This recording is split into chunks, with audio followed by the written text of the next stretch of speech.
So our speaker is Dave Kung. He is a professor of mathematics at St. Mary's College in Maryland. He earned his bachelor's degree in math and physics and also his PhD in math from the University of Wisconsin-Madison. He's also an accomplished violinist. He's played with the Madison Symphony Orchestra. And so as such, he has done a lecture series on math and music for the Teaching Company's Great Courses, which is kind of a big deal.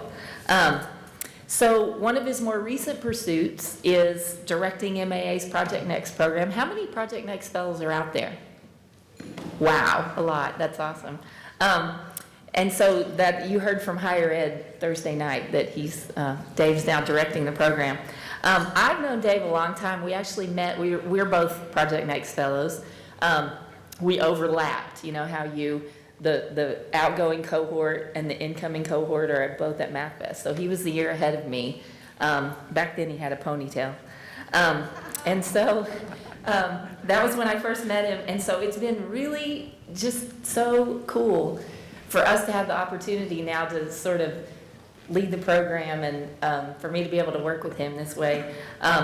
He had really big shoes to fill, following Aparna Higgins and Chris Stevens, and I mean, they're sort of larger than life personalities.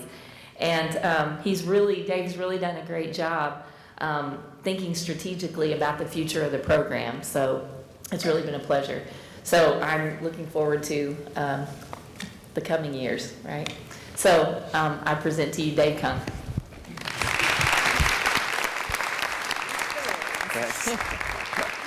Thank you very much for the introduction, Linda, and thanks to Harry and the organizers. You've done a wonderful job. This is my first time at the IBL conference, and it's been a wonderful experience.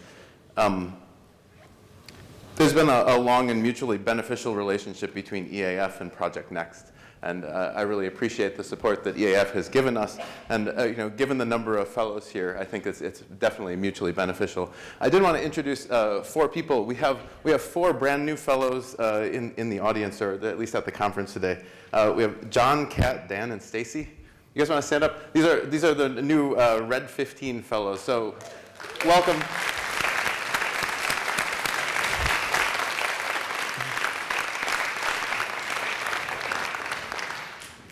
If you read really closely, you'll notice that the title on the slides is slightly different from the title that's in your book.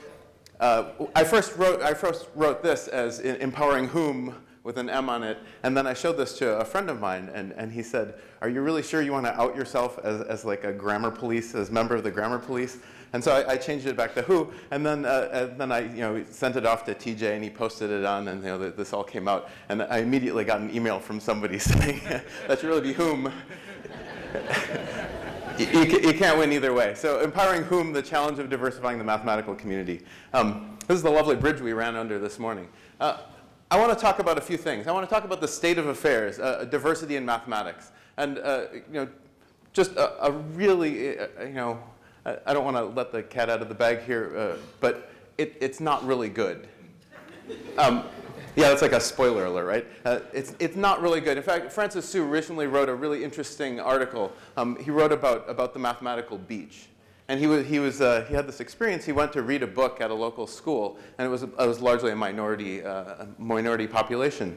And he brought a book about going to the beach. This is in LA, 15 miles from the beach. Of course, there's a long history of some people being allowed onto the beach and not others. And he got a little bit into this book, and he realized the students were just not with him. And he asked, like, how many of you have been to the beach? And it was just a few of these kids had actually been to the beach, right? And he writes in this article, in what ways is the mathematical beach, does it have a sign saying open to all, but does it still sort of feel restricted? So we're going to talk about the state of affairs, diversity in math. And I'll give you a lot of NSF data about that. I also want to talk about why it is this way. Like, how did we get here? Why is the state of diversity not particularly good within the mathematical world? And then I also want to go on from there. I want to go on and talk about what kinds of pedagogies help. And another spoiler alert here, like IBL.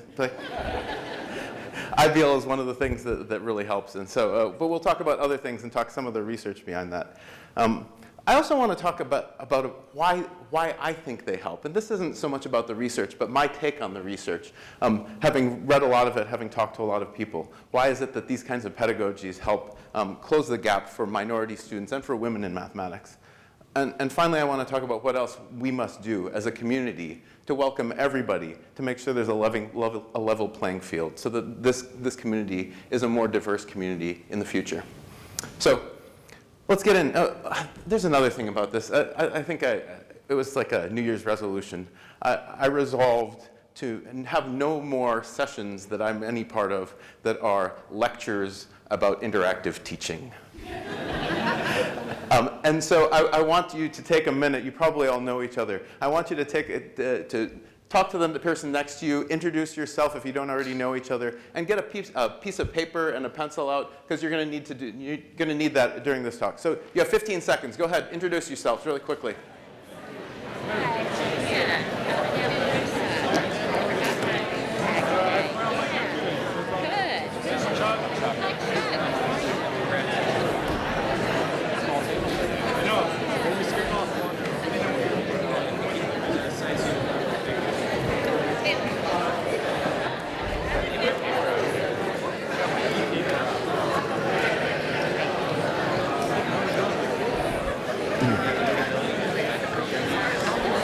All right, thanks.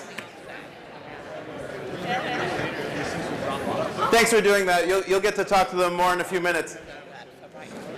Here's the state of affairs of diversity in the mathematics world. And I want to talk about college, I want to talk about STEM, I want to talk about mathematics, and I pulled a new set of data. If you've seen me talk about this data before, I pulled a new set of data on diversity among doctoral recipients in these fields. So this is all NSF data. You can go find it for yourself. I will make these slides available to anybody who wants them, so you don't have to go, you don't actually need to take pictures of all these if you don't want to. So just email me, and I'll put my email address up at the end. Just if you look at raw numbers, here's the number of bachelor's degrees by area. And so you can see, and this data is going back to 1988 in the bottom corner, all the way to 2012. And so the number of bachelor's degrees has risen. And if you risen quickly, and if you look at all these different fields, they always sort of rise like that. We in the math community know something about exponential growth. This isn't a particularly informative graph, and so let's look at something a little bit different. So let's look at it by percentages. And so here, as a percentage of all undergraduate degrees, what percentage are STEM degrees? And so you can see, for instance, chemistry is up here, biology is in blue. This green one, this computer science, and there's an interesting little hump there on the computer science version from 2001 around to 2004, and then it comes back down. And then there's engineering, and then there's physics at the bottom. I showed this to a physics colleague of mine, and you look at that line in physics. Can you read the ones on the side? It's well under 1%. It's like a quarter of 1%. He looked at that and he said, that might be like just the error in the measurement. We might actually have no physics majors. It's just experimental error. But my first question to you is, how are we doing in math? What do you think the graph looks like in mathematics? Where do you think it's come from, and where do you think it is now? You have just 15, we're going to do a bunch of these, just 15 seconds to draw it on your paper, make an estimate. What do you think the graph looks like for math? What percent are we at now? What percent of undergraduate degrees are mathematics? Go. I think that's optimistic. I'll put it this way, my university, It's hard. I'll just say math is double like physics, so I don't think physics. Great. I told you these would be quick. We've got a lot of ground to cover. Here's the graph for mathematics. There was a question in back. Amy asked, does this include math ed? The NSF statistics are anybody with an undergraduate degree in math, which includes a lot of future high school teachers who are getting a degree in mathematics. And so there we are. It's dropped off. We're just north of 1% of all undergraduate degrees are in mathematics. So that's all degrees. How about women in STEM? So here's a quick quiz question. Except I just took away the background image. There were 8 people in that background image that I just took away. How many of them were women? The reason I asked this, the very first time I thought about gender in mathematics, I was an undergraduate assistant in an emerging scholars class, and I was being interviewed for a study of that. And the woman who was interviewing me said, how about the gender balance in your class? And I said, oh, there are so many more women than men in there. And she pulled out the class list, and we counted. It was 8-8. How many women were in this picture? 3 of the 8 people in this picture. It's a little hard to see on these screens, but there are 3 women out of the 8 people. We have a biased view. We have a real biased view when we look at things, and we see things through a particular lens. How about in terms of degrees? Here's all fields. You'll notice something about all fields. It's been above the 50% line all the way through this. Back in the 80s was when the number of college grads who were women passed 50%. And if you look at science and engineering degrees, which is under that, it's tracked really closely with it. We've closed the gap slightly. It's about a 6 or 7 point gap between those two. And now if we start splitting out by fields, you see that biology on top is women are overrepresented in biology, and in chemistry they're slightly underrepresented, but not too bad. If you look at computer science, physics, and engineering, especially interesting is computer science, which has sort of fallen. That's the one that falls from up around 35%. And it's gotten worse until now it's right around 20%. And engineering is down there as well. 20% of engineering majors in this country are women. I don't need to remind you that we are one of the gatekeepers for students in engineering. And now the question is, again, how are we doing in math? What do you think the graph looks like for math? Go.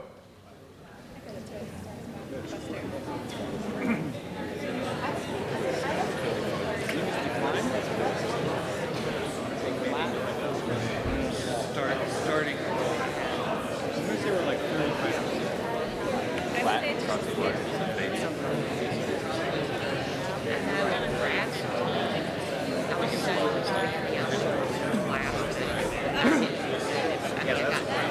Say that again?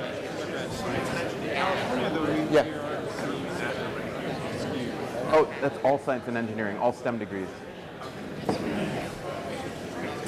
Great. So just to clarify, there was a question about the science and engineering. That's all STEM degrees. That includes all of the other categories on this. If you add them all up, you get the science and engineering part. Where are we doing in math? Here's the graph on math, right? This is higher than many people think. And again, this has to go back to Amy's question. This includes people who are going to be future teachers, future high school teachers. And if you include them, we're in the low 40s, 42, 43%, right around there. And it's been stable for the last few years. Now, if you take out the people who are going to be future high school teachers, what's left is certainly skewed more toward the male side. How much more? We can't tell from the NSF data, but it's definitely skewed more. Let's talk about minorities in STEM fields. NSF says underrepresented minorities are blacks, Hispanics, and Native Americans, and that's what these data are about. So if we look at this, the percentage of degrees going to underrepresented minorities, if you look at all fields, we've increased from 10% all the way to 20% over all fields. And science and engineering overall is tracking that quite closely. Now, you might think that 20%, that's doing all right. But if you look at the US population, overall the US population is not 20% underrepresented minorities from those groups. It's closer to 30%. And in fact, somebody asked me when I showed them these slides, what if you restrict it to sort of 18 to 24-year-olds? And so I looked that up. And if you restrict it to 18, 20 to 24-year-olds, you're up around 36, 37%. But of all undergraduate degrees, only 20% are going to black students, Hispanic students, and Native American students.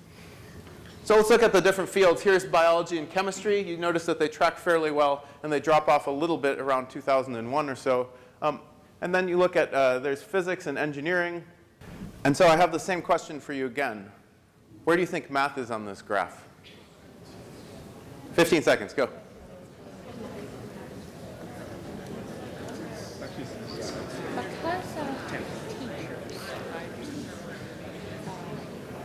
All right, I actually left two graphs off of this. It's computer science and mathematics that I left off. And here they are. In black is mathematics. And you see we're right around 11, 12% of undergraduate degrees are going to underrepresented students. The computer science is a little hard to see in here, but they were doing fairly well. They're doing much higher than mathematics. If you can see, I'll put them on and off. There's the computer science one near the top. Computer science is it's a much more diverse group than a lot of these other fields, especially the poor physics folks down at the bottom of every one of these. I will say that, that Ed Berger, who I respect immensely and has been a mentor to me, he looked out and he said it's a really diverse group. I beg to differ with that. This is not a particularly diverse group, at least not ethnically. Certainly gender-wise, this group is doing very well. In terms of race and ethnicity, not so much. Let's look at minorities in mathematics. So here's the same graph you just saw. This is the percentage of undergraduate degrees that are going to minorities in mathematics. And we're going to split these out by the different minority statuses. And so here's black and non-Hispanic in this, and then Hispanic slowly growing over time. To give you an idea, comparison, the percentage of students of people in this country who identified as black was 12.3% in 2012. And we're down there in the low 4%. Hispanic was 16.9. If you look at those same statistics for people in the 18 to 24, I think those are 16 and 20%, right? So the underrepresentation problem is drastic. NSF also had data on HBCUs, historically black colleges and universities, and so I pulled those on here. So there's the graph for HBCUs. And here's the amazing part. I looked at that, like, wow, I mean, it looks like more than a third of, like around a third of undergraduate math degrees that are given to black students are given at HBCUs. So I dug up the stats on that. HBCUs have 18% of the black college students, but they graduate 32% of the black math majors. That's saying the rest of us are doing a really pretty poor job. I just wanted to know, like, we have a lot of people who graduated a lot of students in the last couple of months. Who graduated a black math major in their group? Who graduated 2? More than 5? More than 10? If you count up the number of students you had graduate with math degrees, if your community, if your graduating class looked like what the country looks like, it should have been 16% black. 1 out of every 6 students getting a degree in mathematics should have been a black student. 1 out of every 5 students getting a math degree should have been of Hispanic or Latina origin. We have a ways to go. At the PhD level, let's look at women in getting PhDs. And there it's all fields. And now you see the college degrees were over 50%. And so here we're definitely under 50%. Here's the 50% line. And again, you can see this big split. Here's physics, engineering, and computer science down. About 20% of the people getting PhDs in those fields are women. And again, the question is, what do you think the math curve looks like? 15 seconds, go. It wasn't my story. That isn't representative,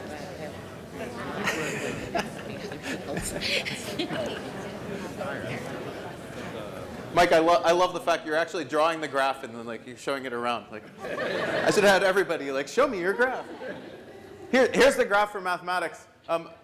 We're just under 30%.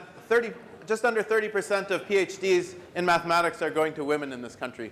Of course, if you look at the percentage of professors being hired at different levels, and then you start looking at R1 institutions, the higher you go on that food chain in some sense, if it's a food chain. Maybe that was a bad, oh, can I take that one back, Sue? All right, I take that back. The higher you go on the prestige level, is that, yeah, the lower the percentage of women in all of those. How about minorities getting PhDs? Here again are all of these other fields. And I'll save your suspense, unless, Mike, you want to quickly draw what you think is going to be. And then we'll all look at Mike's graph. There we go. So it's a little more jagged, you know, and somebody was saying, like, they looked at the data for African Americans getting PhDs, and if you look at these data, if you look at these data with some African Americans who have PhDs, they can look at the data and go, hey, that's me. I know who that is. I can name half of the people who are in that group, right? And if you look at this, we're looking at under 4% of PhDs in mathematics are going to underrepresented students. I was wondering, you know, could there be a group that's less diverse than the mathematics world, this world that I'm in? You know, I thought, you know, maybe like if you go to the ski slopes, that is a pretty not very diverse group.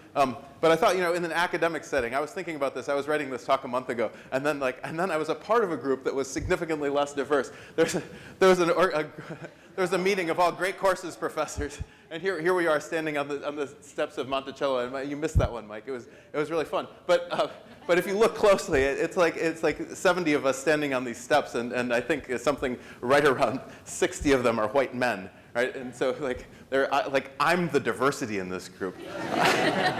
I'm an overrepresented half Asian guy, and I'm the diversity in this group. Yeah. So. All this is to say we have a long way to go in terms of diversity within the mathematics community. So I want to talk about why it is this way, and how we got that, how we got here.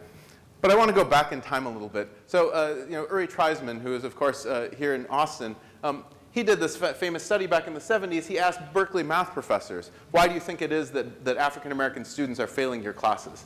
And so instead of asking, why do you think it is this way today, I want you to brainstorm for a second. What do you think Berkeley math professors in the 70s said? What do you think they said were the reasons that black students were really failing in Berkeley early on? So just a quick 1 minute to brainstorm your ideas. Why do you think 70s math professors thought it was such a non-diverse group?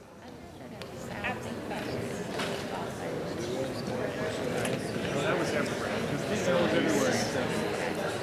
Even at Berkeley. That's outstanding. I don't think that's not here.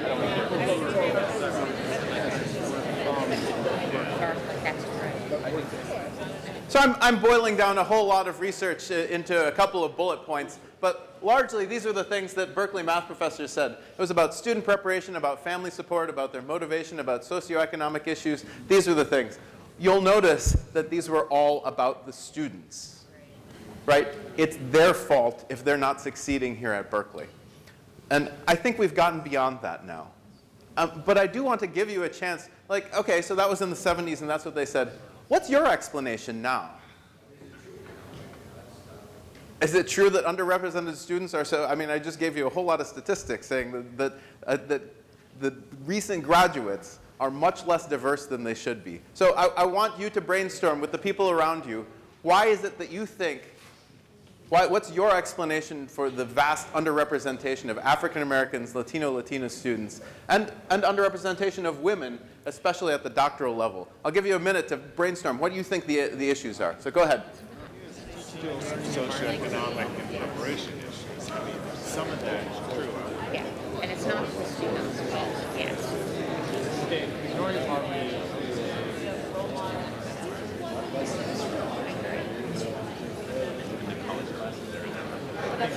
All right, so thank you very much for brainstorming that. I wanted to give you some thoughts on my perspective on this and why I think underrepresented students are less likely to be in our classes, to be getting PhDs and all of that. And the first one is really about centuries of exclusion. There's a long history of excluding people from classes, from schools, and all of that. And I think more than ever, this week is showing us that we are still living our history. The events in South Carolina, this terrorist attack, it's telling us that we're still living our history. And we in the math world are still living the history that's been given down to us by people who are running our institutions long before. Just to illustrate this, how many people in the room have an advanced degree of any sort? Great. All right. And so keep your hands up. And now keep your hand up if one of your parents or parental figures had a high school degree. At least a high school degree. I didn't see many people put their hands down. Keep your hands up if one of your parents or parental figures had an undergraduate degree. That figure over the US population is 30%. Around 30% of adults in this country have an undergraduate degree. Keep your hand up if one of your parents or parental figures had an advanced degree of some sort. That figure nationally is 12%. These things matter. Thanks. These things matter. The history of these things matter. We may not think that our institutions are closed to certain groups of people, but it wasn't that long ago that they were. Princeton allowed women in 1972. It was not that long ago when people were fighting. People had to have the National Guard out in order for African Americans to attend schools in this country. Right? It was not that long ago. And we are still living the results of those discriminations. And so this is just one of these reasons. The second, plunder and poverty. I used to think of this as just poverty. And then I started reading some of the history, especially of housing patterns, and what the implications of housing patterns are. The implications of housing patterns are that black families, black middle-class families could not move into some neighborhoods, and white middle-class families could. So they went into separate neighborhoods. And over years, the values of the homes in the whites' neighborhoods skyrocketed, and the values of the homes in the black neighborhoods did not. In some cases, fell off the charts in the negative direction. And we're still living the results of that. And some of this discrimination is not that long ago. Who was the owner of the Clippers who got canned because he told his girlfriend not to bring a black friend to the games? Sterling, right? Yeah, he got canned from being an NBA owner because of that. Nobody really threw a fit. He had been fined hundreds of millions of dollars for redlining in his real estate business. This was the discrimination that actually impacted the lives and the wealth of hundreds of thousands of people. That apparently was okay, but telling his girlfriend to not bring a black person, that was what got the news, right? And we're still living this sort of discrimination. The median household wealth for a white family in this country, $111,000. The median family wealth for a white family in this country. Go ahead, take a guess what it is for a black family. Write it down.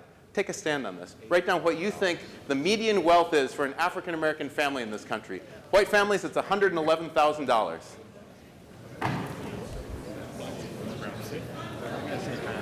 Total value of what you own, including your house. I guess median. Wealth, not income, wealth. Oh, median, not income. Say half. White families, $111,000. African American families, I looked it up, $7,000. $7,000 of wealth on average for African American families. Hispanic families are slightly higher, like $8,000. The institutions we're part of were not always open to all, and we're still living that exclusion today. And we're at a conference. We're at a Moore conference. His name was Robert Lee Moore. And he was a man of his time, but he was working in an institution which was not particularly open, especially to African American students. And this is something that we as a community have to at least acknowledge. And he was not ahead of his time on this particular issue at all. And the stories of black, if you know some black mathematicians, you should ask them what their view of R.L. Moore is, because the stories are pretty grim. The stories include things like, no, you can't come into my class. And when a black male student would persist, he would say, okay, I'll let you sit in my class. You'll start with a C and go down from there. So Vivian Malone Mays was UT's first black female PhD recipient in mathematics. And she was the 5th black woman in the US to get a PhD in mathematics. And when she came to Moore's class, Moore said, I think you're in the wrong room. And she said, I think I'm in the right room. And he said, we're not going to start class until you leave. And that's the truth, the history of Moore. And we're still living with that. And I don't want to implicate him in particular because this was not just a problem of Moore. Obviously, this is a much more insidious problem. There are lots of other reasons. I think some of these you probably came up with. Bad schools, poorly trained teachers. It's definitely true that, that the pipeline that we're coming into college with, the people we're getting even in their first year, are not a particularly diverse group, right? But the research says that at every level after middle school, women and underrepresented minorities are less likely to continue in the pipeline. We could at least be doing our part and making sure that's not the case. Right. So let's move on. What kind of pedagogies help? Right, there was a spoiler earlier. IBL, yay! All right. It's a much happier topic, isn't it? So Sandra's work is wonderful, especially in showing that women are much more likely, have much better outcomes when it comes to the math classes that they're taking if they're taught in some sort of some sort of IBL method. If I had one confusion from this, I've just had a wonderful time. If I've had one confusion from this conference, is that when somebody else stands up here and says, I teach IBL, blah, blah, I don't really know what they're talking about.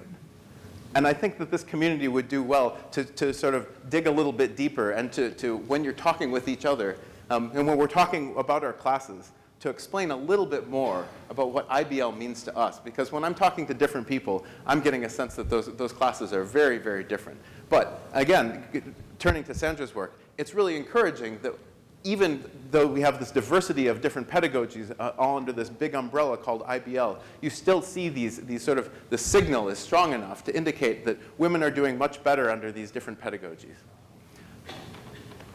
I'm in Austin, right? So I can't help but mention Uri Treisman's work. Emerging Scholars' work, if you don't know of it, it's incredibly powerful, and it has been a great driver. They've been targeting specifically underrepresented students, and Emerging Scholars workshops have been amazingly effective at retaining students, talented students in the pipeline. And when you look at an Emerging Scholars class, it doesn't look very different from the kinds of things that you folks are describing. When you talk about IBL, talking about giving students challenging problems in really hard work in a supportive environment where they're working together. This sounds a lot like a lot of the classes that we've been hearing about over the last few days.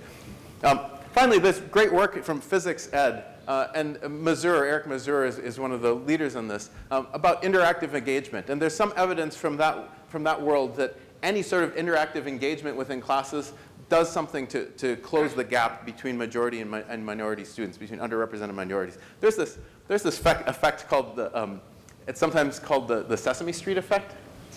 Do you know this? So part of the goal of Sesame Street when it was started was to close the gap in early reading between white and African American kids. And Sesame Street, they did a lot of research to figure out, you remember this, right? What's the letter of the day? E. If you don't have little kids, you'll YouTube it.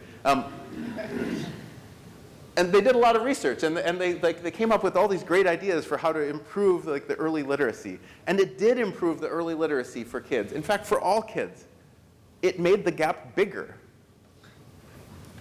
Right? And so it improved everybody's reading, but it actually made the gap between white and black kids bigger. And so it's an interesting question. Have they succeeded? They've improved reading for everybody, but they've made the gap between white and black students bigger. And that's not what we're seeing with these. Interactive engagement methods in physics classes increase learning for everybody, and they decrease the gap between white students and black students, between men and women in these classes.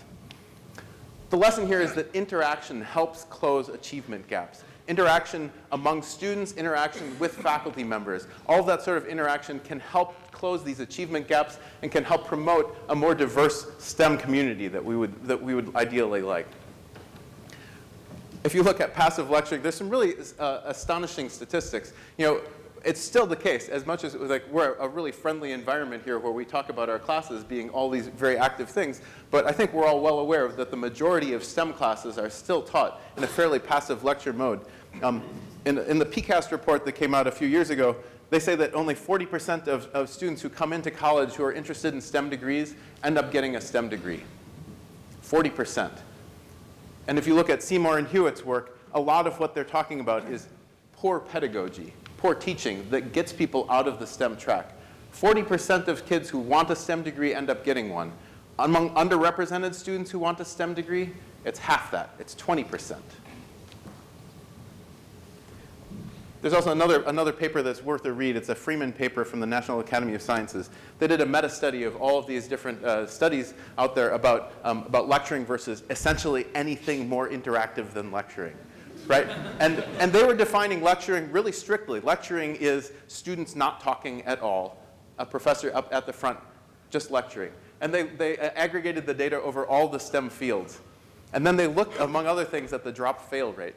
If you look at the drop-fail rate among any interactive classes, it's one thing. If you look at all of the passive lecturing, it is 55% higher.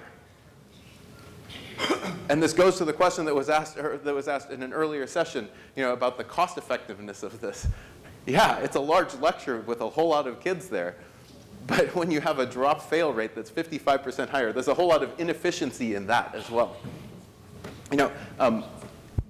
when I talk to my colleagues at St. Mary's who are lecturing, I used to cite this sort of research and say, you're really doing your students a disservice if you're standing at the front of the room and just sort of talking. And I think that didn't. We're not really good at change when it comes to looking at evidence like that, despite what we think of ourselves as this academic group that like looks at the evidence. But in these cases, the Academy has not been very good at this. But I have a new line now, which has to do with the rise of MOOCs and all of this. If you're standing at the front of the room talking at your students when they're doing nothing, you're not just doing a disservice to them, you are a strategic liability to our college.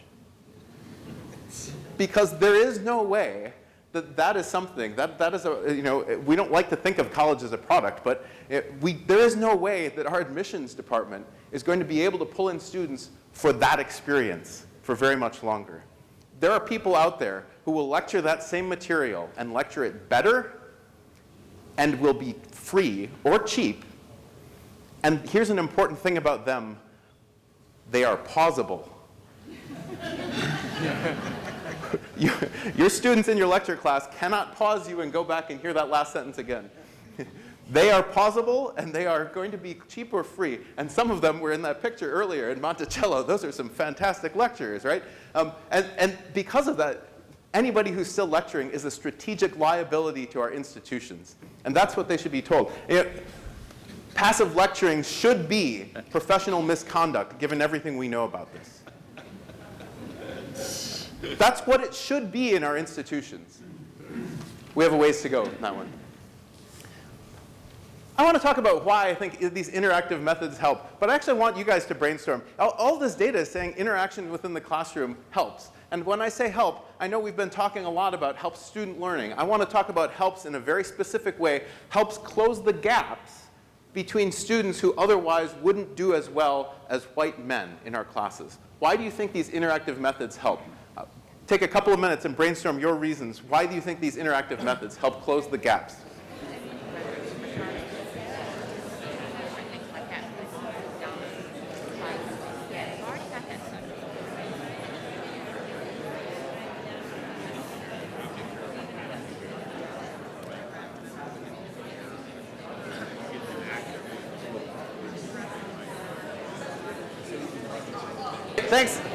Thanks for generating all those ideas. I want to give you some of my own thoughts on why I think these interactive methods help. And this is not research-based. This is just informed by lots and lots of conversations and lots of reading of the literature. I have a really simple reason why these interactive methods help, and it is prejudice. And I want to talk about what that means in this context. I think there's different kinds of prejudice that are in our classrooms. There's instructor prejudice, and then there's student prejudice. And once I say instructor prejudice, you may have seen some of this research. When it comes to professors answering emails, if a professor gets a random email from a student, that professor is more likely to respond if that name is an ethnically white name, and it's a male name, than if the name coming in is female or a minority group. And that is true independent of the gender and race of the faculty member. This is giving you some indication of the prejudices that we have. And I'm implicating myself in this as well. We all have these prejudices.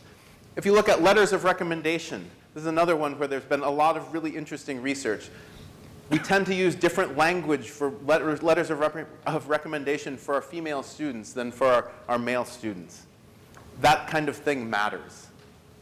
It means that when we read letters of recommendation, we're reading them differently as well. I haven't seen any good research on letters for minority candidates, but I would guess that the same thing is true. If you look at questioning patterns, this research is more in the high schools than in the room community. If you look at questioning patterns, mathematics teachers are more likely to call on boys than they are to call on girls. That's true of male teachers, that's true of female teachers. And when they call on male students, they're more likely to ask a more theoretical question. And when they call on girl students, they are more likely to ask a more sort of fill-in-the-blank question. And that is true of male teachers and of female teachers. These are all prejudices that we have and come up in our classrooms. We no longer live in institutions where people are banned from coming, but we are still treating people differently based on race and gender because of our own prejudices. This idea of implicit bias, which you may have read about a lot. Implicit bias has come up a lot in the news because, because it's implicating cops in the many things that they do. And the entire Ferguson incidents all over the country, Tamir Rice being shot down, a lot of this has to do with implicit bias in cops.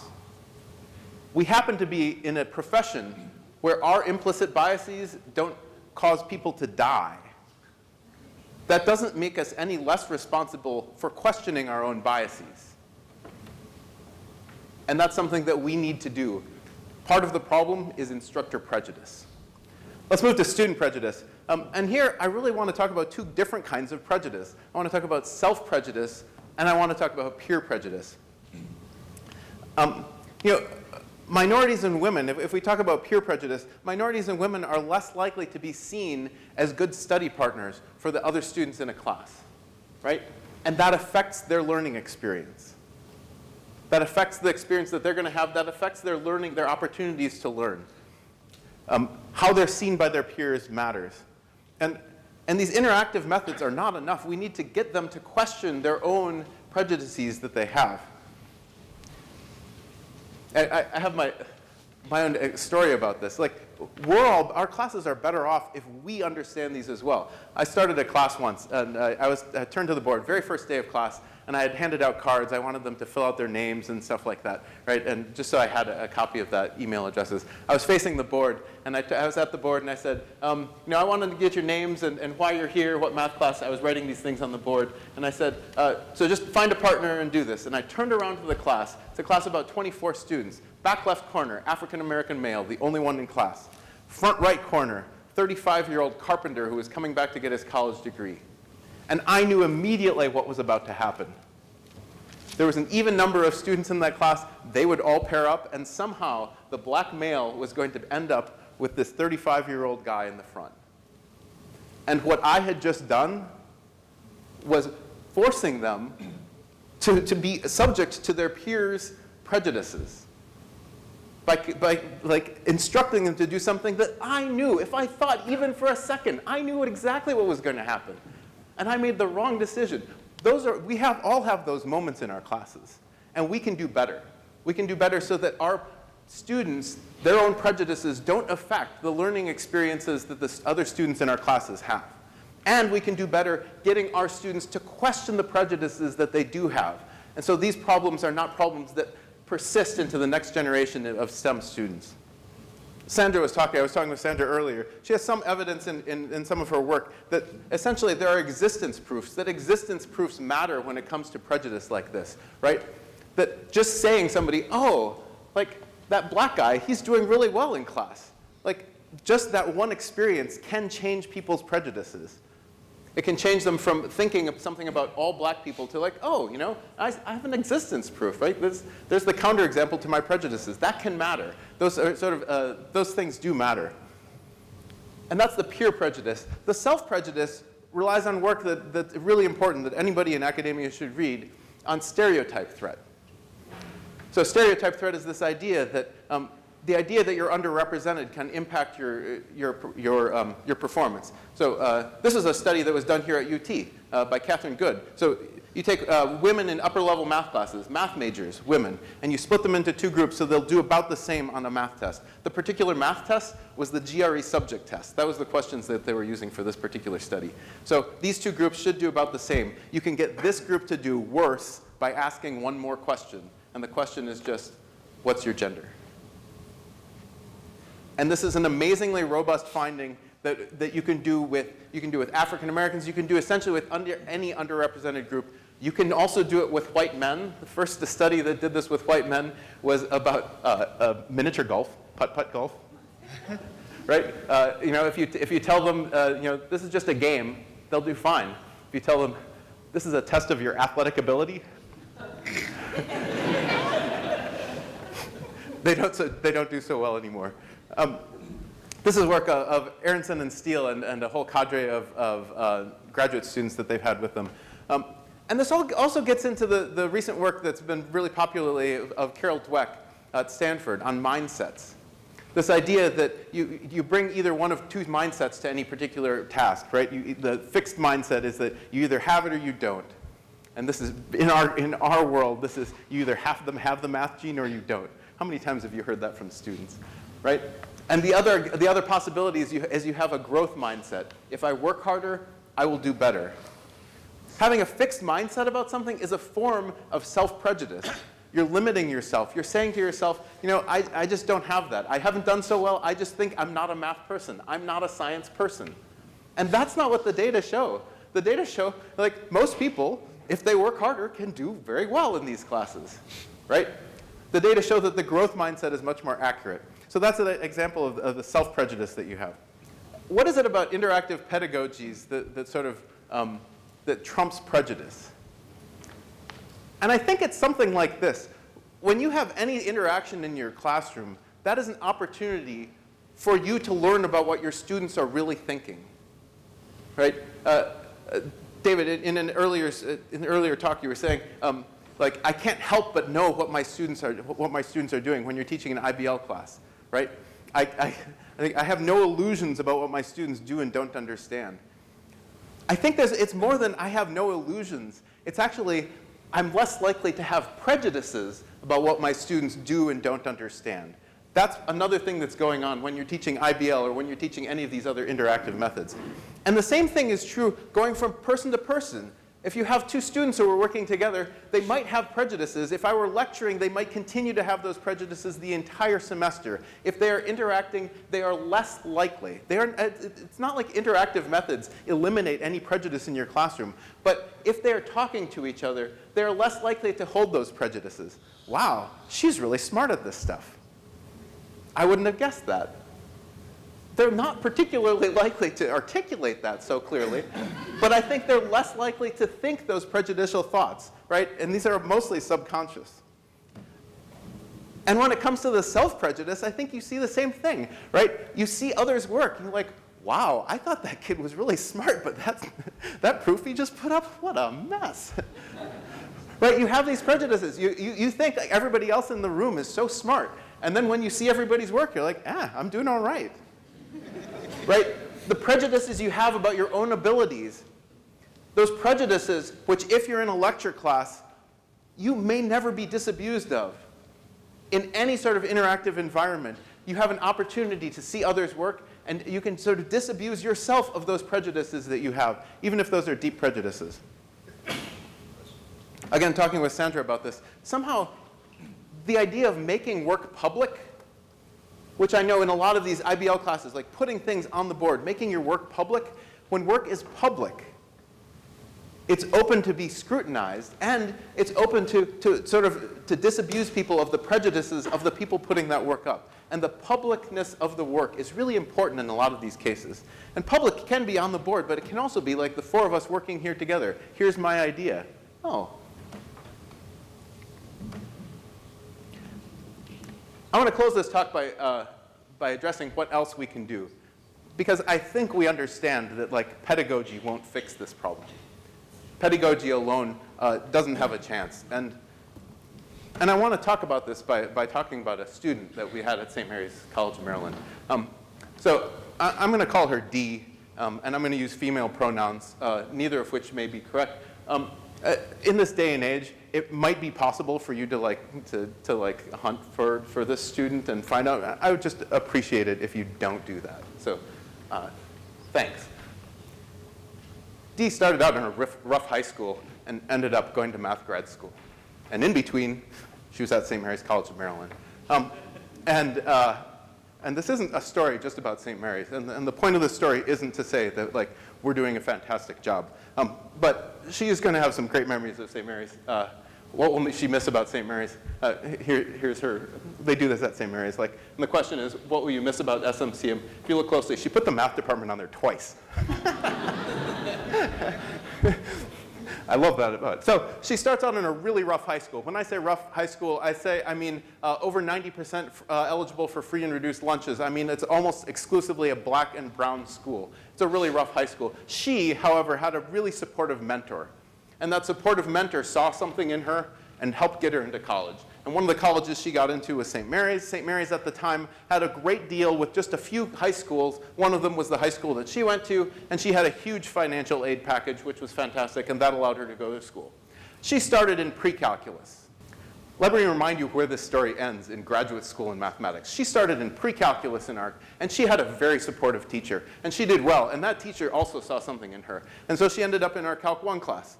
Now, if she had come to our Calc 1 class a decade and a half earlier, she would have probably been out of luck. In 2003, we looked at the data. We had 10 African American students start Calc 1 at St. Mary's. 5 dropped, 3 Ds, 2 Cs. That was not acceptable to us. But it's also not unusual in institutions around this country. We did something about it. We started an Emerging Scholars Program, and she was in that Emerging Scholars Program in Calc 1. And in fact, she was a TA for that the next semester when she was in Calc 2. And she was learning calculus really well. And then she got to our proofs class, and she was failing. And the professor teaching her proofs talked to some of the other professors in the class, and eventually in the department, and eventually somebody talked to her, and we found out that her mom was homeless. And in addition to trying to prove these things in class, she was trying to find some place for her mom to sleep at night, and she was worried about where she was going to be for the summer. She got an incomplete in that class. We found her summer housing on campus. She got into an REU that we run for underrepresented students early in their careers. We ran that for 3 years. We're trying to get funding for later years. She declared a math major after her REU experience. She had lots of interactive teaching. This is certainly a part of the story. She went to a second REU somewhere else. She had great faculty mentoring on campus when it came to graduate school applications and things like that. Fantastic mentoring. We were all talking to her about her opportunities in graduate school and all of those things. She got into the Math Alliance. They have an FGAP program. It's, the GAP is graduate applications. Do I have that right? Fostering graduate applications, right? And then it came to GRE, the GRE, and needing money for the GRE. And it turns out she didn't have the money to pay for the GRE. She had actually applied for the reduced fee for the GRE. She did not have that money. And we didn't find out about it. The only reason we found out about it is because somebody in our department was Facebook friends with her high school mentor who had kept tabs on her and had heard through the grapevine that that was the case. And so we got her in, and we found her money, and we I'll pay that out of my pocket. And we got her. She took the GRE. And she got her fees waived. We got graduate schools to waive their fees for applications. And she was in the EDGE program, and she's heading toward graduate school in mathematics. This is Dee's story. Of course, the first lesson of Dee's story is she's fantastic. Just an amazing kid. The other lessons are things like poverty is amazingly powerful. It isn't one hurdle. Poverty puts up a series of hurdles for kids to get over. And we all know that poverty is much more likely to affect black and brown kids. Support programs matter. They matter throughout. This wasn't just one program. There wasn't one magic bullet. We get her through that, and then she's fine. It is support programs again and again and again. Interactive teaching matters. Things like IBL, things like Emerging Scholars. Just having professors who know what's going on in their classrooms, who know what kids are thinking, enough to see the spark, to see how bright some of these kids are. But there are cracks everywhere for these kids to fall through. Everywhere, at every stage, there are cracks that are unimaginable to many of us. And we need to provide constant support for these kids. And the most important lesson from all of this is that it takes an entire community. It takes all of us to diversify the mathematics community. All of us working together can do it, but it takes all of us. And that, to me, is the lesson of this. So it's an IBL conference, and it's about empowering whom? The answer is everyone. But in empowering everyone, we're giving opportunities. We're opening doors to students who otherwise probably would not have those opportunities for all the reasons we've talked about. Because of the prejudices that we have, because of the prejudices they have, because of the prejudices the other students in their classes have. And this is everyone. This is about gender. This is about race. This is about first-generation kids. This is about white kids coming out of Appalachia. This is about the prejudices and the experiences that kids have in our classes. We can empower everybody if we do things well. The goal here, what is it that we can do? Like in Project Next, one of the things we are doing in Project Next is we have a stated goal that every underrepresented student who comes out with a PhD in mathematics and is headed in academia comes through Project Next. Every single one. I would love to live in a world where we do not have the capacity to accept all of those students. But that's not the world we live in, and so we are going to try to get every single one of those students, and we need help. It takes an entire community.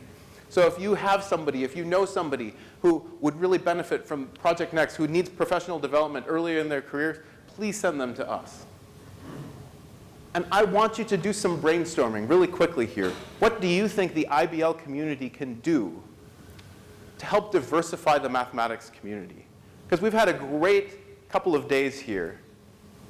But when it comes to opening doors to make sure the playing field is level, we have work to do. So I want you to take a couple of minutes and think with everybody at your table, what can we as an IBL community do to diversify the mathematics community? I'll give you just 1 minute on this. Quick, go. Same thing, minorities, new PhD with the conference. And I think we're going to do a very good job at it. And I'm trying to get research started to help me better do that, because our assumption is Like this, like first or second year, All right, thanks. We don't have time to collect those. I really encourage you to email your ideas to the leaders of this community. I think that would be a real beneficial thing. I'm going to read the minds based on the conversations I've had over the last few days, and say something that I think the IBL community could do to help diversify this community. And I know this is really going to be a hard one for some people to hear, but one of the things the IBL community needs to do is to drop the R.L. Moore name from this conference. As hard as that is for many people, there's a community out there which will never come to this conference, which will never attend the R.L. Moore IBL conference, but they would attend the IBL conference. And as long as R.L. Moore's name is on this, you will not see a diverse group here at this conference. And the goals that I went to the old timers thing as well. So I was at the old timers reception, and you guys were talking about big ideas, about taking things national, about all these things. And I love these ideas, and I think all of that is great. Taking this national with R.L. Moore's name on it is still excluding people for all the historical reasons we saw before. This is like the Confederate flag within the mathematics community. And even though it's hard, it's something that needs to go. So.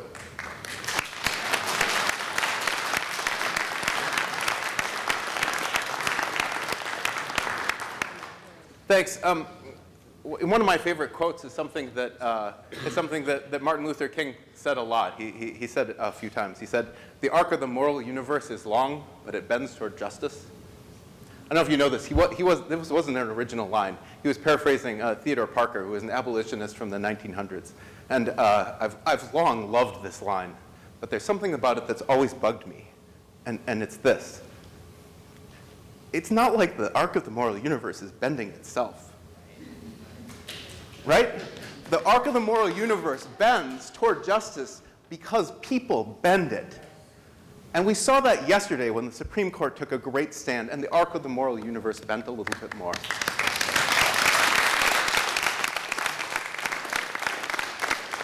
And that's what I want each one of you to do in your own classes, in your own institutions, in your own communities like IBL and the other in Project Next, in all these communities. I want you, this is your challenge, to help bend the arc of the moral universe a little bit closer to justice. Thanks.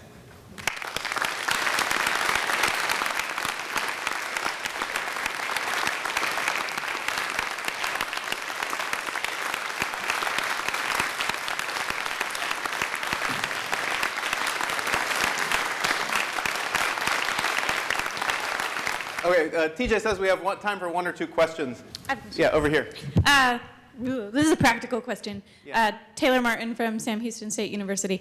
You've talked about the importance of using interactive techniques to reach minority and underrepresented students. I know you've mentioned the past couple of days that you do like groups of 3, put a proof on the board, that sort of thing. I also do a lot of, partner up sort of activities in class. Is there any tips that you could share to making sure that a minority student isn't with 2 white males in that group to then get overlooked, right, when grouping together to put on a board? Or like my students in like a bigger class, I have them like push their desks next to each other, but students are creatures of habit. They sit in the same seats all semester, and so my struggling minorities in the back are partnered with other struggling minorities in the back, and I think they're not being served as well as they could be. Sure. A couple notes on this. I rarely actually put my students in groups randomly, but my students think I do it all the time. And so, when you're shuffling through cards and you're calling out 3 names, the names you call out don't actually have to be the names on the cards. They just don't. It is a really good mental exercise to oh crap, I already called his name, but this card isn't in here. Right. So it takes some work, but there are a lot of things like that. But you're right, if you have students choose their groups, there's some problems with that as well. There's interesting research out this. The physics folks at Minnesota noticed that they do groups of 3, and they do it throughout the entire semester. And when it was 1 woman in a group with 2 guys, she was much less likely to finish the semester and to get good grades in that class. And what they did was to never have groups like that. And I think that's solving part of the problem. But the other part of the problem is that there's a reason a woman in a group of 3 isn't doing well, and we're not actually addressing the sort of social interactions. And so I tend to do things like tell them this. Oh, you're a group of 3 with 1 woman in here. The research says that when you have groups of 3, the woman is less likely to speak and less likely to participate. But I'm sure you guys are going to do much better than that. All right. Yeah, do we have another question? Milos, you got a question? Yes. Yeah. So Milos Savic, University of Oklahoma. So one of the difficulties is that I have a difficulty with relating, especially to, let's say, Dee's story. And I don't know, and I don't want to disrespect or have a situation where I'm disrespecting something or someone because I don't know what they're going through. Can you comment on handling that kind of situation? I mean, I could do first generation Eastern European students, right? But as far as other, especially underrepresented minorities, I haven't gone through that experience. So could you comment on that? Yeah, I think that one of these key realizations when you're teaching is that our students are not all like us, right? And so much of people's teaching philosophy is about how they came through the system. Well, it worked for me. I sat there, took notes, and I understood. Of course, right? And so this idea that it worked for us, but what it requires then is empathy. Our students are not like us. And what it requires is listening. Tell me, you're failing your proofs class. What's going on? But what we can't do is make assumptions. You see, if I were a college student and I were failing my proofs class, it would have been because I was screwing off, right? But I can't put all of those judgments and my own personal story on top of this student. And so instead, I can not make that assumption and I can listen. You're failing your proofs class. What's going on? And when you open up to them and when you just ask them, sometimes, not always, but sometimes they'll tell you. And then you can do something about it, right? Being homeless and having my parent who's homeless is not my experience, but I sure as hell can help them get housing for the summer, right? That's well within my abilities. Does that make sense? All right. If you'll join me in thanking Dave.